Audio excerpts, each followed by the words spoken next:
مرکزی رؤیت ہلال کمیٹی کے جو چیئرمین ہیں انتہائی قابل احترام، ان کا نیوز چینلز پہ بیان آ رہا ہے کہ کوشش ہوگی کہ پورے ملک میں ایک ہی دن عید ہو۔ یہ بڑا عجیب سا مضحکہ خیز سا بیان ہے، اس لیے میں نے سوچا کہ میں اس پہ ری ایکشن ضرور ریکارڈ کرواؤں۔ کوشش کا مطلب سمجھ سے بالاتر ہے،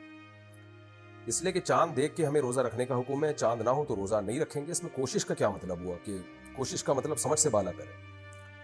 ہلال کمیٹی کے چند سالوں سے فیصلے ایسے ہیں جو بہت زیادہ تشویش کا ذریعہ بن رہے ہیں۔ اتحاد امت کے لیے ہمیں شریعت کو چھوڑنے کی اجازت نہیں ہے۔ یہ اس لیے میں عرض کر رہا ہوں کہ ماہرین فلکیات سے جو میں نے رابطہ کیا، وہ یہ کہتے ہیں کہ ہفتے کے دن پاکستان میں یکم رمضان ہونے کا، یعنی جمعے کی رات کو چاند نظر آنے کا کوئی امکان نہیں ہے فلکیات کی روح سے۔ جب امکان ہی نہیں ہے تو آپ کوشش کر کے کیسے آپ اس کو زبردستی ثابت کرنے کی کوشش کریں گے؟ ہم تو بہرحال اسی کے پابند ہیں کہ جو بھی حکومت کا فیصلہ ہوگا مانا جائے گا۔ نبی صلی اللہ علیہ وسلم نے فرمایا صوم یوم یصوم الناس، کہ جس دن لوگ روزہ رکھیں تو اس دن رکھ لینا چاہیے روزہ۔ لیکن ہلال کمیٹی کی بہرحال ایک ذمہ داری ہے کہ وہ اپنی شرعی ذمہ داریوں کو پورا کرے۔ تو یہ جو عجیب سا بیان آیا ہے کہ ہم کوشش کریں گے کہ چاند جو ہے پورے ملک میں ایک ہی دن رمضان کا روزہ ہو اور ایک ہی دن عید ہو، یہ کوشش کا لفظ مضحکہ خیز سا لفظ ہے۔ آپ کوشش نہ کریں، اگر آپ کو چاند نظر آ جائے، شرعی گواہوں سے ثابت ہو جائے تو آپ رمضان کا اعلان کریں۔ کوشش کی آپ نہ عید کی کوشش کریں، نہ آپ رمضان کو پہلے لانے کی کوشش کریں۔ اور اگر آپ نے اتحاد امت پہ چلانا ہے پوری دنیا کو، پھر چاند دیکھنے کے تکلف کی ضرورت ہی نہیں ہے۔ پھر آپ سعودی عرب سے فیصلہ کریں، جیسے دبئی اور یو اے ای وغیرہ میں چاند نہیں دیکھا جاتا، وہاں کوئی ہلال کمیٹی نہیں ہے۔ وہ کہتے ہیں پوری دنیا میں، یعنی ہم مکہ مدینہ کے ساتھ چلیں گے، تو پھر ہلال کمیٹی ہی کو ختم کر دیا جائے کہ بھائی سعودی عرب میں جس دن چاند ہوگا تو ہم بھی اسی دن چاند کا فیصلہ کریں گے۔ تو اگر پاکستان کے حساب سے آپ نے چلنا ہے جو شریعت کے زیادہ قریب ہے، کیونکہ نبی صلی اللہ علیہ وسلم نے چاند دیکھ کے روزہ رکھنے کا ہمیں حکم دیا اور چاند دیکھ ہی کے افطار کرنے کا ہمیں حکم دیا، تو پھر چاند دیکھنے کا پراپر اہتمام ہونا چاہیے۔ پہلے بھی بہت دفعہ ایسا ہو چکا ہے کہ فلکیات کی روح سے چاند کا کوئی امکان ہی نہیں ہوتا تھا اور عید کا اعلان ہو جاتا تھا۔ یہ چیز جو فلکیات کا علم جانتے ہیں ان میں بہت زیادہ تشویش کا ذریعہ بنتی ہے یہ چیز۔ تو میں نے مناسب سمجھا کہ میں اس پہ ایک ری ایکشن ریکارڈ کرواؤں کہ ایسا بیان نہیں دینا چاہیے جو لوگوں میں تشویش اور کھلبلی کا ذریعہ بن جائے۔ تو اس لیے جو ہے باقاعدہ پراپر وے میں رویت کا چاند دیکھنے کا اہتمام کریں۔ اگر شرعی گواہوں سے ثابت ہوتا ہے اور فلکیات کی روح سے اس کا امکان بھی ہے، فلکیات پر شریعت نے حکم کا مدار نہیں رکھا، لیکن فلکیات کا علم آپ کو یہ بتا دیتا ہے کہ یہ گواہی درست دے رہا ہے کہ نہیں دے رہا۔ یعنی چاند ہونے نہ ہونے کا مدار تو گواہی پر ہے، لیکن سائنسی علوم سے یہ تو پتہ چل جاتا ہے نا کہ گواہی درست ہے یا نہیں ہے۔ اس کی میں ایک آسان سی مثال دیتا ہوں آپ کو۔ شریعت نے یہ کہا ہے کہ دو گواہ اگر گواہی دے دیں کہ اس شخص نے چوری کی ہے اور وہ ثقہ اور قابل اعتماد گواہ ہوں تو چور کا ہاتھ کاٹا جائے گا، کورٹ گواہوں کو دیکھے گی۔ لیکن اگر سائنسی آلات سے پتہ چل جائے، کیمرے لگے ہوئے ہیں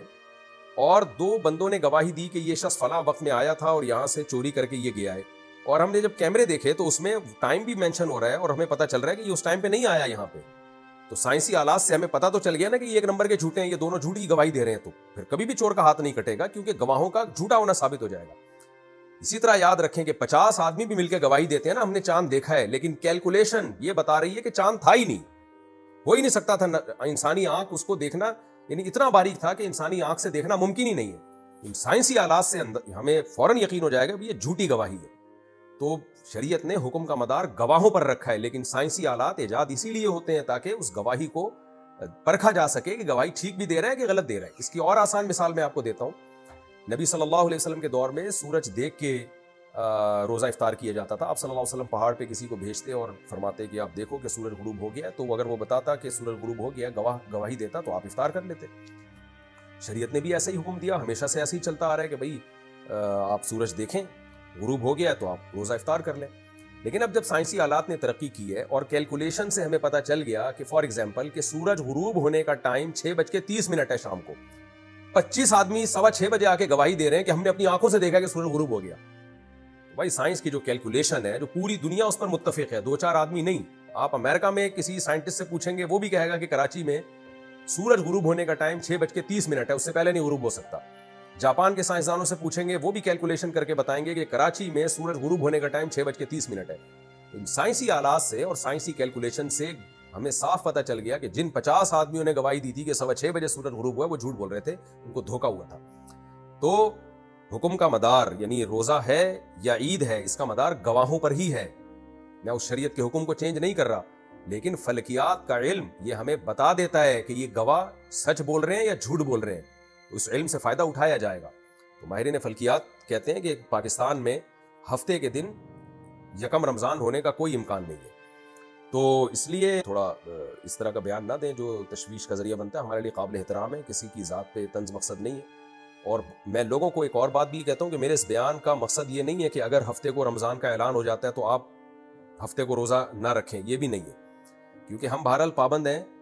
جو بھی حکومت کا فیصلہ ہوتا ہے یا ہلال کمیٹی کا فیصلہ ہوتا ہے، جہاں شریعت نے کہیں بھی اختلاف کا خطرہ ہو تو پھر حکومت کو اتھارٹی دی ہوتی ہے کہ وہ جو فیصلہ کرے گی وہ سب پہ نافذ ہو جائے گا۔ تو اس لیے جو ہلال کمیٹی فیصلہ کرتی ہے میں بھی مانوں گا اس کو، آپ بھی مانیں، لیکن ہلال کمیٹی کو چاہیے کہ اپنے فیصلوں کے طریقوں پر نظر ثانی کرے، اور جو جس مقصد کے لیے کمیٹی بنائی گئی ہے پراپر گواہیاں لے، وہ گواہیاں، اور پھر فلکیات کے ماہرین بھی آپ کی جو ہلال کمیٹی میں موجود ہیں ان سے بھی مشورے لے کے کہ بھئی یہ گواہی کا درست ہونا بنتا بھی ہے کہ نہیں بنتا، کیونکہ بہت زیادہ